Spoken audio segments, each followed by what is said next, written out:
Hey, and welcome back to my podcast, Marissa. If you listen to my intro, you probably heard me say something like, I've had 17 jobs in 10 years. That, while crazy, is true. Society tells us to pick a lane and stay in it and then climb that ladder, but I find that so boring. When I was a kid, I moved almost every summer due to my dad's job. He wasn't military, but he was transplanted each year for new management. So in the summertime, after the school year would end, we'd all pack up and go to the next state. And we are 7 people in my family, and we almost always had a dog. So I mostly remember having huskies, at least two at all times. Starting at the age of 5 years old, we moved every summer up until I was in sixth grade. And during those years of my childhood, I figured out that it was really hard to make friends and then lose them just a year later. So eventually I just kind of stopped trying to make friends and became the introvert that I am now. My physical environment was changing every year during my formative years, and I think that plays a huge part in why I am the way I am today. My comfort zone wasn't stability, it was change. Even though my family was great and we have really good relationships with one another, like nothing was wrong in that sense, but my environment around me was constantly changing. And that became normal for me. As a kid, I was jumping from one interest to another. Like my favorite animals would change every month.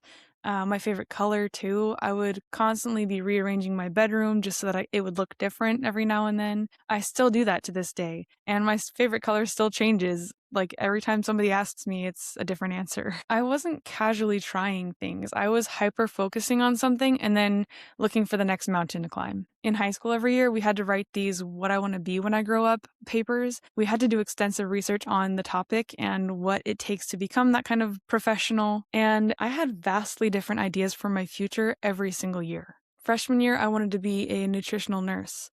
Sophomore year, I wanted to be a marine biologist. Junior year, psychologist. And by senior year, I wanted to be a full-blown musician, singer, songwriter, and performer. Needless to say, none of those have come true. I have over 10 years of experience in the workforce after high school, and I'm still applying for entry-level positions. When I started entering the workforce around 14 years old, I realized quickly that the 9 to 5 is not for me. I didn't mind part-time jobs because it was just like a section of my day doing a certain thing for a little while. But after I graduated college and I started getting full-time jobs, I realized that I felt trapped and suffocated. The cycle was get a job, master it, and then look for something new. I would quickly hit the ceiling of focus or interest for myself, and within 2 or 3 months of starting that new job, I would get bored and start looking for something new. On a daily basis, I'm going from creative intensity of producing music, creating content, over to being an executive assistant for a CIO, and then also studying to get my second degree. For a long time, I would wonder, like, what's wrong with me? Why can't I just pick a career and stick to it? Like, why can't I be like everybody else and just know what I want to be when I grow up?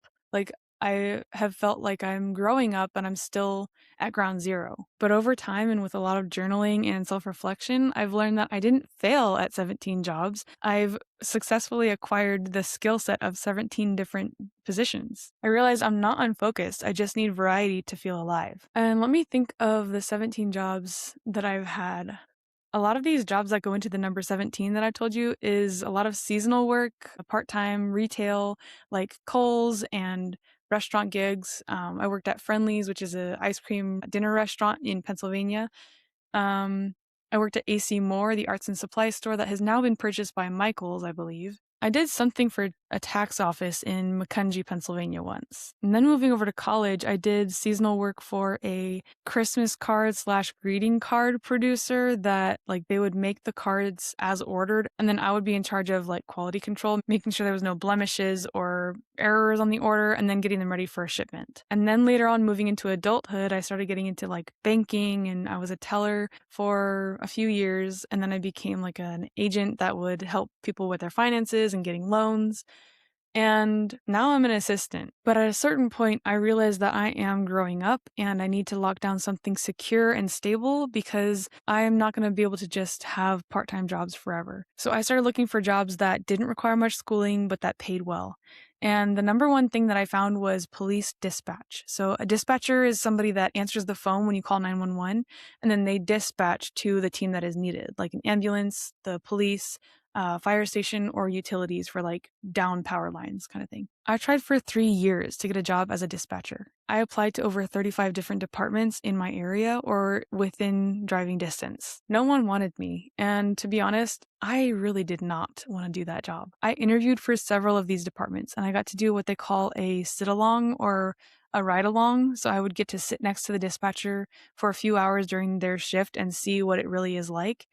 And in the dull moments, I would ask them questions and like try to learn more about the position. All of these people would tell me that they've worked for that department for like 20 plus years. And it gave me this gross feeling in my gut like, I can't imagine doing any job for over 20 years or for any amount of time, like that long. I would hate to be tied down to a desk for the rest of my life. So, over the 3 years that I was trying for this, I think I accidentally manifested all of the rejections because I didn't want that for myself. And we'll talk about manifestation and law of attraction stuff next week. But when I realized that I really didn't want to be doing dispatch, I switched my focus to doing things that I actually love. I'm lucky enough to have landed a job now that I can work remotely. Because I can work remotely from anywhere that has internet, that's exactly what I do. I take my laptop with me everywhere I go, and I just go wherever I feel like going that day. Like sometimes I go to the lake nearby and I just sit down at a picnic table and do my work there. Other times I go to Disneyland and Universal Studios and I post TikToks on what it's like to work from home from the parks. And now I've finally started my own podcast where I can share all of these interests, experiences, and ideas with you. My goal is to eventually quit the rat race for good. I don't think our generation is meant for it. I think most people my age are creatives and do not belong in the 9 to 5 working at a desk until they retire. If you feel stuck, or if you change your major or your career or your lifestyle or your hobbies 5 or 6 different times or whatever, it's not necessarily a flaw. It just means that you're meant for adventure and gaining experience. You aren't broken, you're just meant for expansion. Next time I visit my parents in June, I'm going to grab all of my journals that they have stored in a closet somewhere so that I can start going through actual experiences with you guys about what I've lived through and things that I've learned. Until then, make sure to follow the show and head over to TikTok to check out my other experiences and little videos, and give yourself permission to pivot. Thanks for listening, and I will talk to you again next week.